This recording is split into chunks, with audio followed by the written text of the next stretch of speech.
Alors du coup, bonjour à toutes et à tous. Merci beaucoup de nous avoir rejoints pour ce webinaire qui s'intitule Les entreprises face au déconfinement et à la mobilité des collaborateurs. Je suis Cassandre, chargée de communication chez la Happy qui organise aujourd'hui cette rencontre avec Caros, qui est également membre de la Happy pour faire très simple sur la Happy je vais faire un petit topo hyper rapide. La Happy c'est une association qui aujourd'hui regroupe environ 60 startups qui œuvrent pour le bien-être au travail à travers la technologie.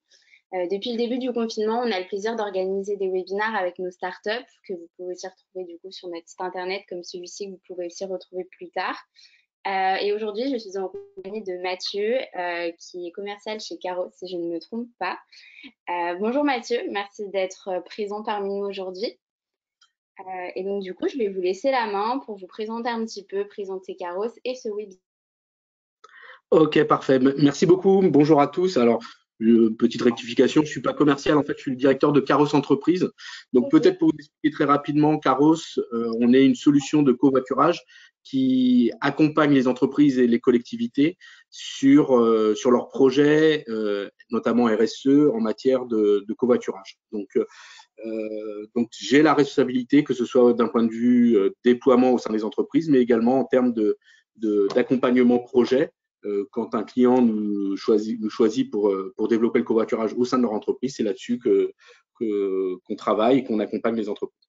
Alors, peut-être pour vous expliquer un petit peu, donc aujourd'hui, l'objectif, comme ces derniers jours, ces dernières semaines, on a beaucoup travaillé avec notre parc client. Aujourd'hui, on a 150 clients à peu près qui ont déployé Caros en solution de covoiturage pour leurs propres besoins. Et on les a beaucoup accompagnés sur la sortie du déconfinement, sur le fait de faire revenir leurs collaborateurs et notamment la question de la mobilité qui était assez forte dans leurs enjeux, de se dire comment on fait revenir les collaborateurs, notamment dans les zones en forte densité de transport en commun, comment on peut organiser le retour en toute sécurité des collaborateurs.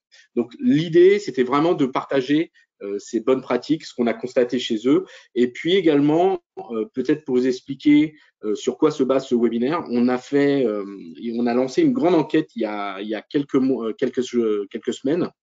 Donc, pour vous situer, c'était le 23 avril, donc c'était juste avant les annonces du Premier ministre du mardi, où justement on a interrogé en fait un certain nombre les Français, mais aussi notre base utilisateur sur la mobilité après le confinement.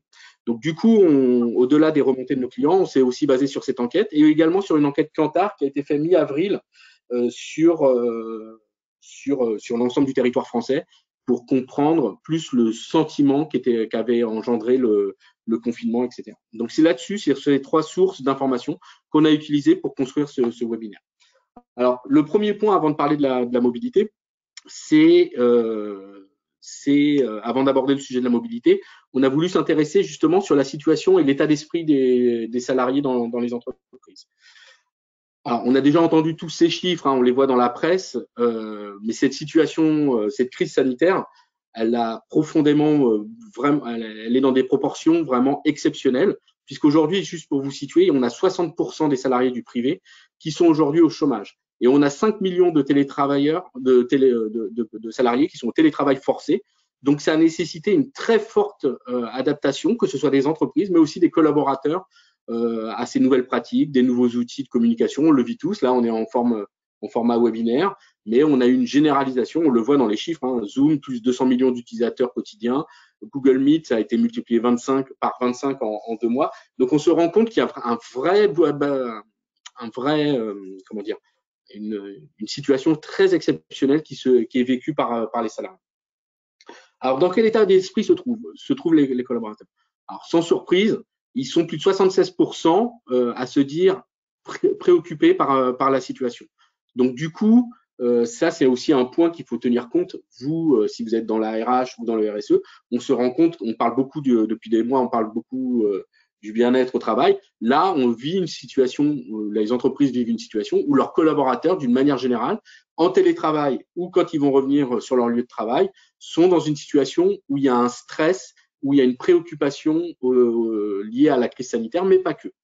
Parce que quand on les interroge, au-delà de la crise sanitaire, il y en a 66% qui disent que, quand on regarde dans le détail, après la question sanitaire, c'est 66% qui déclarent craindre pour leur pouvoir d'achat, que ce soit directement pendant cette période de confinement ou post-confinement.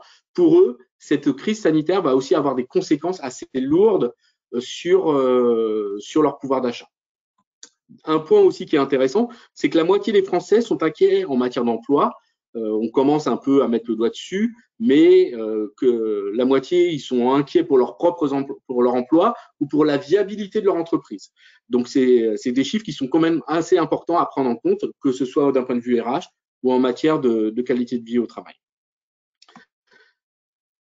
Une fois qu'on a fait ce tour d'horizon sur l'état d'esprit, donc là, ce qui est intéressant aussi, c'est de se dire à un moment donné, la vie depuis le 11 mai, donc si vous êtes déjà retourné sur votre lieu de travail, vous l'avez vécu, il y a une nouvelle organisation du travail qui va se mettre en place. Alors là, ce qui est intéressant, c'est qu'on s'est intéressé aussi à qu'est-ce qui a été mis en place au sein de nos clients.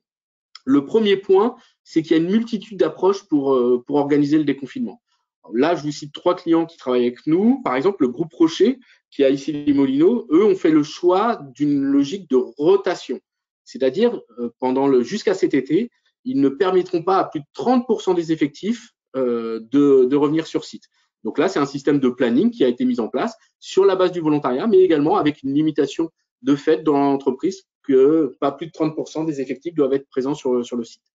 Galec, qui est la centrale d'achat des centres Leclerc, donc qui eux sont à Ivry-sur-Seine, plutôt sur l'est parisien. Eux ont fait un choix de déconfinement par vague, c'est-à-dire chaque semaine, ils autorisent jusqu'à 300 collaborateurs à déconfiner 300 collaborateurs par semaine maximum. Donc progressivement, ils veulent faire revenir sur 4 à 5 semaines l'ensemble de leurs collaborateurs sur site. Et puis on a des cas de figure comme le Génopôle. Donc le Génopôle, ils sont à Évry, donc plus Ivry, mais Évry dans l'Essonne. Et là, c'est un centre de recherche où, peut-être pour vous situer, le Téléthon fait partie du Génopôle. Donc eux, ils ont fait le choix de repousser, de ne pas déconfiner, d'avoir de retour sur site avant juin. Et ils vont même un cran plus loin les collaborateurs qui sont en transport en commun, ils leur recommandent de ne pas revenir avant le 12 juillet. Donc, grosso modo, ils ne veulent pas remettre les gens dans les transports en commun avant l'été. Donc ça, c'est vraiment un point qui est relativement important. On voit une multitude d'approches pour le déconfinement. Un point qui est important, c'est qu'une fois que le collaborateur retourne sur son lieu de travail, et ben, l'environnement de travail va également être considérablement impacté. À l'accueil de l'entreprise, beaucoup d'entreprises mettent en place un système de contrôle de la température, que ce soit en automatique ou que ce soit par le personnel médical de l'établissement. On va également avoir une distribution de masques, etc., de gel pour les mains, ou d'avoir des accès, même dans certaines entreprises, chez certains de nos clients, ils ont repensé les locaux pour se dire, bah tiens, j'avais une place attribuée avant le confinement, bah maintenant, on va avoir des systèmes où, pour respecter la distanciation, et ben en fait, les gens ne vont même plus retrouver leur propre place qu'ils avaient avant le confinement. Autre point important, c'est qu'on se rend compte que la distanciation sociale s'installe durablement au sein des entreprises. Les entreprises qui ont des accès par badge, par exemple, vont laisser les portes ouvertes. Tous nos clients qu'on a interrogés n'autorisent plus les visiteurs à venir sur site. Et puis même les salles de réunion ne sont plus autorisées, elles sont fermées, sont condamnées, et pour laisser place plutôt pour éviter qu'on touche du matériel, etc. Donc là, l'idée, c'est que chacun arrive avec son ordinateur portable, les logiciels de partage d'écran pour pouvoir continuer à faire des réunions. Donc on voit un ancrage vraiment de la distanciation sociale. Cette distanciation sociale, on la retrouve aussi dans tous les événements de vie qu'on a au sein d'une entreprise, c'est-à-dire les cafétérias, les distributeurs de café, d'une manière générale, sont condamnés, comme les fontaines à eau, etc. Donc, tous nos clients qu'on a interrogés, avec lesquels on a travaillé sur le déconfinement, ne permettent plus d'avoir des lieux de rencontre, qui étaient des lieux de socialisation relativement forts. Et bien là, tous ces lieux sont fermés. Également, pour les restaurants d'entreprise, beaucoup d'entreprises ont mis en place des systèmes de planning avec des créneaux d'horaires imposés afin d'éviter qu'il y ait une trop grande concentration sur les heures de pointe au moment des repas. Donc, on voit vraiment que cette distanciation sociale va avoir un impact relativement fort sur la vie d'entreprise et sur la vie salariale. Du coup, c'est des conséquences aussi que d'un point de vue RH ou RSE, que les entreprises vont devoir traiter. Il y a toute cette question de l'anxiété.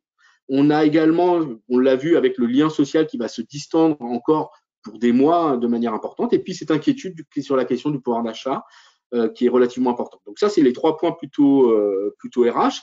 D'un point de vue RSE, depuis quelques mois avant la crise, la responsabilité sociétale des entreprises, elle avait vraiment très bonne presse dans les communications dans des entreprises qui assuraient y voir vraiment une source de performance pour le futur, pour leurs propres besoins. Et ben, en mettant à plat l'économie, le Covid-19 va tester vraiment l'engagement réel des entreprises en la matière. On a tous en mémoire ces acteurs économiques qui sont passés qui sont passés de la production de cosmétiques à des gels hydroalcooliques en quelques jours, etc. Donc ça, c'est vraiment quelque chose où les salariés également, au-delà de leur anxiété, de la question du lien social d'un point de vue RH à un point de vue personnel, ils vont aussi attendre des engagements concrets en matière de RSE de la part de leurs employés. Donc ça, c'est pour la question des salariés et de ce qu'on appelle le new normal au sein des entreprises. Le new normal a aussi des conséquences sur les modes de déplacement. Maintenant, nous allons vraiment nous intéresser au new normal de la mobilité en nous basant notamment sur l'étude que nous avons menée à grande échelle, puisqu'on a plus de 4300 répondants qui ont participé à cette enquête, comme je vous le disais, fin avril. Le premier constat qui ressort, c'est la façon de choisir sa mobilité.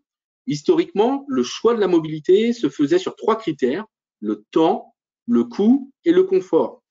Sans surprise, le critère de temps reste encore dominant, mais la dimension de la sécurité, dont la sécurité sanitaire fait partie, a été multipliée par 3 entre avant le confinement et aujourd'hui. Donc ça, c'est vraiment un point important, c'est-à-dire la question sanitaire est essentielle dans la problématique de la mobilité liée au déconfinement des collaborateurs.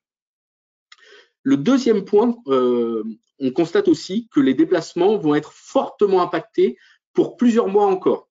C'est-à-dire quand on interroge ces 4000 personnes, il y a 64% des interrogés vont avoir un recours encore massif au télétravail. Mais on constate aussi, quand on regarde dans le détail ces chiffres, une forte disparité selon les zones géographiques. D'une manière générale, les zones métropoles ont ce chiffre qui est supérieur de 10 points par rapport à des zones rurales où souvent on retrouve des unités industrielles un peu plus importantes et où les lignes de production ont besoin du personnel physique. Donc là, on se rend compte vraiment une forte disparité en fonction des territoires au niveau national. Le troisième point qu'on constate, c'est, on l'entend un petit peu dans la presse, on le voit notamment en Chine qui a déconfiné depuis plusieurs mois, c'est une redistribution modale, notamment au profit de la voiture individuelle. Plus 7% de croissance des gens interrogés nous disent qu'ils vont avoir un recours à la voiture individuelle pour leurs déplacements. Et ça, c'est notamment très important dans ce qu'on appelle les aires urbaines. Donc, ça, c'est vraiment quelque chose qui est vraiment important. Ce qui est intéressant aussi de voir, c'est qu'on nous parle beaucoup du vélo, dans la presse, on voit beaucoup ces voies qui sont réservées au vélo, à la piétonisation. Donc, c'est vrai qu'il y a une forte croissance en matière des déplacements en termes de vélo, plus 60%, mais le volume de déplacement reste d'une manière générale assez faible d'une manière globale. On voit qu'il y a vraiment que le report modal va plutôt être sur la voiture individuelle. Un point, alors le grand perdant dans cette étude, c'est vraiment les transports en commun. C'est celle qui souffre le plus dans notre enquête, qui révèle vraiment une anxiété, une très forte défiance par rapport aux déplacements en transport en commun. Près de la moitié des répondants aujourd'hui souhaitent absolument les éviter. Donc ça, c'est aussi un point qui est relativement important. On le sent, on en parle, mais là, nous, on a pu le mesurer. C'est ça vraiment qui est intéressant. Un point aussi qui était important, c'est-à-dire dans les hypothèses de déconfinement, donc il y avait le télétravail, la poursuite du télétravail, il y avait les mobilités alternatives. On voit aussi que l'autre possibilité, c'était aussi d'étaler les horaires de déplacement pour notamment éviter les horaires de pointe. Il n'y a que 25% des répondants qui vont changer leur horaire de déplacement. Donc là, on aurait pu s'attendre à un chiffre un peu plus élevé de la part notamment des salariés, voire des entreprises, de mettre en place des horaires un peu plus décalés. En fait, notre étude, alors c'est sûr qu'il va y avoir des horaires adaptés, mais pas tant que ça en fait. C'est pas un retour enfin il n'y a pas un recours massif à l'étalement des horaires de travail. Il semble que les entreprises et les salariés optent plutôt pour le télétravail plutôt qu'un étalement des horaires. C'est sans doute aussi pour des raisons d'organisation au sein des entreprises et personnelles, c'est-à-dire partir, arriver au bureau à midi et repartir en soirée. Peut-être beaucoup de salariés ne sont pas spécialement ouverts aussi à ce type d'horaire qui pose vraiment la question d'organisation aussi vis-à-vis des enfants, etc. Alors du coup, comme nous on est acteurs du covoiturage, on s'est aussi bien sûr intéressé à quelle place pour le covoiturage. Donc là, quelle était la perception? C'était aussi ça l'objectif de notre enquête, c'était de savoir un petit peu est-ce que le covoiturage était plutôt source d'anxiété ou d'inquiétude, ou au contraire était un recours pour le déconfinement. Le premier point qu'on constate, c'est que dans l'étude, on constate un ancrage assez fort dans le paysage de la mobilité. Plus de 60% des répondants disent vouloir continuer autant, voire plus à covoiturer dans cette phase de déconfinement. Et une majorité des 40% qui répondent réduire leur part de covoiturage le font notamment pour une raison d'organisation qui est leur entreprise maintient en fait le télétravail.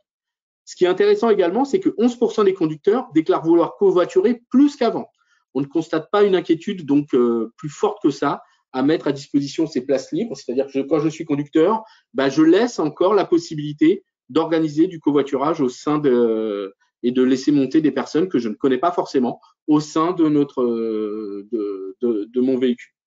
Alors, ce qui est intéressant aussi, c'est qu'on leur a posé clairement la question. Donc ça, c'était avant les annonces gouvernementales sur le port du masque obligatoire. Mais donc du coup, on leur avait posé la question pour vous rassurer quelles étaient les mesures que vous attendiez.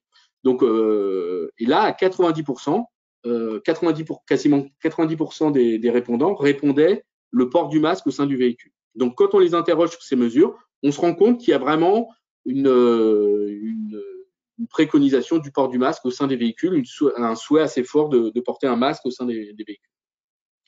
Alors, j'en profite justement pour faire une parenthèse sur les mesures prises par Caros au moment depuis le début du confinement, parce que contrairement à d'autres acteurs du covoiturage qui ont quasiment stoppé leur activité de covoiturage, nous, chez Caros, notre pratique de covoiturage a continué même pendant cette période de confinement. Pourquoi? Parce qu'on travaille avec une cinquantaine d'établissements, notamment de santé, dont la PHP, qui a choisi la solution de covoiturage Caros pour l'ensemble de ses salariés. Et depuis 2 mois, du coup, nous avons mis en place des mesures spécifiques, en plus des mesures de distanciation, de se laver les mains, etc. Tous ces points-là, on les a complétés et on les a adaptés. Donc, depuis le premier jour du confinement, on ne permet pas d'avoir du covoiturage si on a des symptômes. C'est un passager uniquement et assis à l'arrière du véhicule. Également, on a mis en place pour nos clients la possibilité de covoiturer uniquement entre tiers de confiance. Alors, qu'est-ce que ça veut dire entre tiers de confiance? C'est-à-dire, dans les entreprises qui souhaitaient maintenir le covoiturage, vous ne pouviez covoiturer uniquement qu'entre salariés ou qu'entre personnes de la même entreprise. Et puis également, depuis le début du confinement, le port du masque est obligatoire chez Caros. Donc ça, c'est des mesures qui ont été mises en place dès début mars, quand le confinement a été mis en place. Ça, on a tout de suite assuré la sécurité sanitaire des équipages de covoiturage pendant toute cette durée de confinement. Et ces mesures sont maintenues également au-delà, au moment du déconfinement pour l'ensemble de nos clients. Un point qui est important également, c'est le fait que le covoiturage, on le voit un petit peu dans la presse, ça va être une alternative assez forte pour les pouvoirs publics, notamment pour les organisateurs du transport public qui doivent traiter la problématique de la capacité des transports en commun. C'est-à-dire, aujourd'hui, avec les mesures mises en place de distanciation au sein des transports en commun, que ce soit dans les bus ou que ce soit dans les transports rails, le souci qu'ont les pouvoirs publics, c'est la capacité d'emport. C'est-à-dire là où vous aviez 1400 personnes dans une rame RER, demain, vous n'en aurez que 25% qui pourront être embarqués sur la même structuration, en respectant la distanciation. Donc, il y a une vraie problématique de la capacité d'emport. Et donc, du coup, les pouvoirs publics, on le voit d'une manière générale, vont avoir recours avec des aides, du financement pour organiser le transport des administrés. Un point qui est relativement aussi important, c'est que c'est également un recours assez important pour les employeurs. On travaille depuis des semaines avec notre parc client. On a également beaucoup d'entreprises qui nous sollicitent actuellement pour dire, bah tiens, pour traiter notamment dans les zones à forte densité de transports en commun, bah comme je veux pas spécialement remettre mes collaborateurs dans les transports en commun, comme je veux aussi progressivement les faire revenir, il y a un besoin justement d'organiser donc le retour des collaborateurs au travers du covoiturage. Avec 3 enjeux à adresser. 1, assurer la sécurité sanitaire des collaborateurs. 2, comme pour les transports publics, traiter la problématique d'une baisse drastique de la capacité d'import dans les transports en commun. Et 3, il y a un point aussi qui est relativement important, c'est la question, beaucoup d'entreprises ont recours au chômage et donc de la perte de pouvoir d'achat pendant cette période de confinement. Et là, ce qui est intéressant, c'est que le covoiturage coche ces trois points. En matière de sécurité, c'est une alternative au transport en commun et également c'est une redistribution relativement importante de gains de pouvoir d'achat. En moyenne, chez Caros, un utilisateur gagne entre 80 et 120 euros par mois en termes de pouvoir d'achat. Donc ça, c'est un point qui est relativement important. Juste pour vous faire une simulation, si vous êtes autosoliste, donc ça veut dire que si vous allez tout seul au travail dans votre voiture, on a, donc si je prends une voiture de type Clio ou Peugeot 208, j'habite à 20 km de mon travail, je suis autosoliste, et ben en fait, mon coût au kilomètre, et ça, c'est toutes les études qui le montrent, ça va être à peu près de 33 centimes du kilomètre. Donc, mon trajet aller-retour quotidien me coûte 13 euros pour me rendre au travail. Sur une année, ça représente à peu près 2 SMIC et demi simplement pour me rendre au travail. Donc, en étant autosoliste, me rendre l'utilisation de ma voiture, et ça, on parle juste de la part marginale, l'utilisation de mon véhicule va me coûter à peu près 3 000 euros pour me rendre sur mon lieu de travail. Si je passe passager, la moitié du temps. Donc, j'abandonne d'y aller tout seul en véhicule et je monte avec quelqu'un, par exemple avec un collègue, pour me rendre sur mon lieu de travail. Donc, alors pourquoi on dit que la moitié du temps? C'est en fait c'est la moyenne. En moyenne, notre base utilisateur covoiture 5 fois par semaine.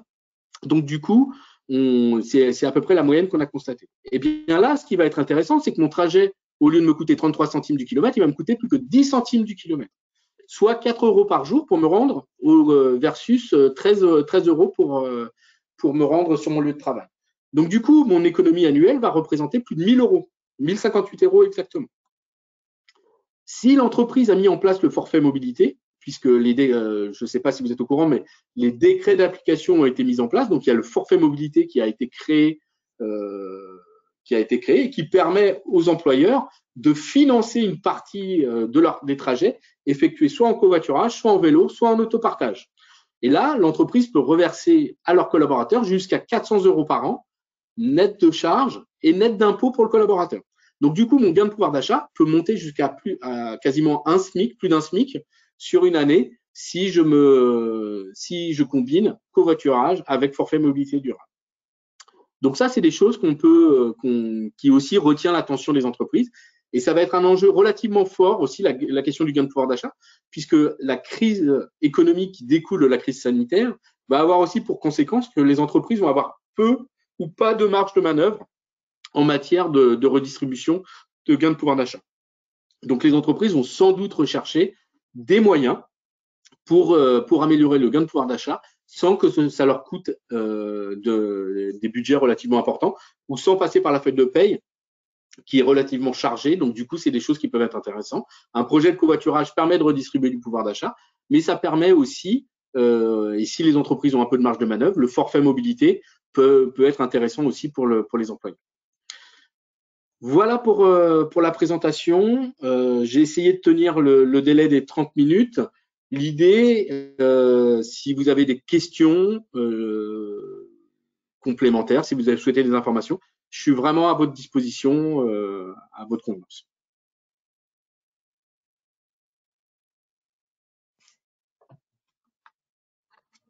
Alors du coup, merci beaucoup Mathieu pour tout ça, pour toutes ces infos. Alors j'ai Nathalie et Céline, non Céline pardon, qui voudraient avoir la présentation. Donc si c'est possible et si j'ai ton autorisation, avoir la présentation pour leur envoyer un petit mail après. Bien sûr, alors je vous transférerai, je vous laisserai Cassandre leur adresser directement. Je vais la transformer en PDF et puis je vais vous l'envoyer, il n'y a aucun souci. Ça marche, merci beaucoup. Et donc, du coup, si vous avez des questions, n'hésitez pas aussi à les noter dans le chat. Nous, on y répondra avec plaisir. Enfin, Mathieu répondra avec plaisir. Et dans le cas où bah, on n'a pas le temps d'y répondre, Mathieu, si je peux aussi laisser ton mail en contact dans le Bien sûr, petit. mail, et puis je laisserai mes coordonnées, il y a aucun souci. Ok, ça marche, merci beaucoup. Alors, oui, donc j'ai une question. Après, je pense que ça doit varier un petit peu. Quel est le coût pour une entreprise? Alors, le coût dépend du nombre d'établissements qui sont déployés et en fonction du nombre de salariés sur site. Pour vous situer, si vous êtes une entreprise de 500, entre 500 et 1000 collaborateurs, ça va vous coûter à peu près, pour mettre en place le projet de covoiturage, avec toutes les. Alors, ce qu'il faut savoir, c'est qu'il y a toute une gamme de services complémentaires, notamment l'assistance retour, qui permet, si mon collaborateur est venu en covoiturage le matin et son covoiturage du soir est annulé, eh bien, c'est un taxi ou un VTC qui vient le récupérer et qui le ramène chez lui. Donc, il n'y a pas on traite aussi tout un ensemble de problématiques spécifiques aux employeurs qui consistent à dire, bah, tiens, j'ai une inquiétude, je suis venu en covoiturage et puis je me retrouve en difficulté sur mon lieu de travail et j'ai plus le moyen de rentrer chez moi. Et ben là, on met en place tout un ensemble de services qui permet de compléter. Et ça, c'est disponible uniquement pour la version pour les entreprises clients. En termes de coûts, on est entre 500 et 1000 collaborateurs sur un établissement, vous êtes entre 6 000 et 8 000 euros à peu près pour une année une. Et les années suivantes, donc, vous êtes plutôt à 3 000 à 4 000 euros. Ok, ben merci, ça marche. Super pour ces petites précisions. Donc voilà, j'ai toujours beaucoup de demandes pour le PDF. Donc bien sûr, je le répète, on le mettra en PDF avec Mathieu dans le petit mail de remerciement. Donc est-ce que vous avez encore quelque chose à ajouter ou est-ce qu'on peut clôturer ce webinaire? Alors, moi, de mon côté, je n'ai pas d'autres points à rajouter, mais si vous avez des questions, je reste encore quelques minutes si vous voulez. On va rester encore un petit peu.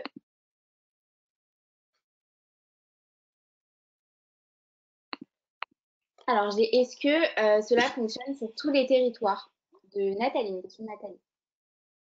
Alors, oui, Caro, c'est une solution nationale. Donc là, par exemple, on travaille sur toutes les grandes métropoles. Hein. Donc, par exemple, en Île-de-France, ce qu'il faut savoir, c'est que 70% des covoiturages qui sont faits en Île-de-France sont faits grâce à Caros. Donc, tous les covoiturages sont faits grâce à Caros.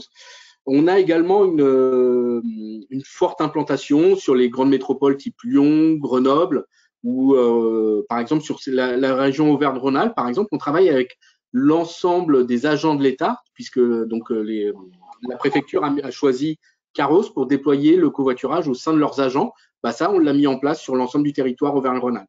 On a également une forte implantation, notamment à Toulouse, où historiquement, en fait, on a une zone d'activité autour de Blagnac, donc autour de l'aéroport, avec des sociétés comme Safran, Airbus, Alten, Altran, qui travaillent vraiment au niveau du covoiturage, qui se sont unis, qui se sont groupés pour développer le covoiturage parce que la zone était peu desservie par les transports en commun.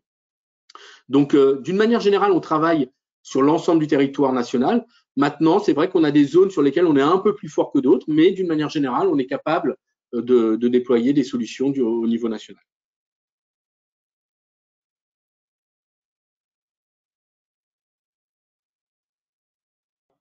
Eh bien, écoutez, s'il n'y a pas d'autres questions, je pense, surtout n'hésitez pas. Vous recevrez là, on va vous envoyer Cassandre va vous envoyer la présentation et ainsi que mes coordonnées. Si vous voulez approfondir cette présentation, ce sera avec plaisir. Ou échanger de manière plus spécifique sur vos problématiques, que ce soit sur la mise en place du forfait mobilité, etc. Tout ça, c'est des choses sur lesquelles on peut vous accompagner d'une manière spécifique en fonction de vos besoins. Eh bien, écoutez, merci beaucoup. Je vous souhaite une très bonne journée et puis je vous dis à très bientôt.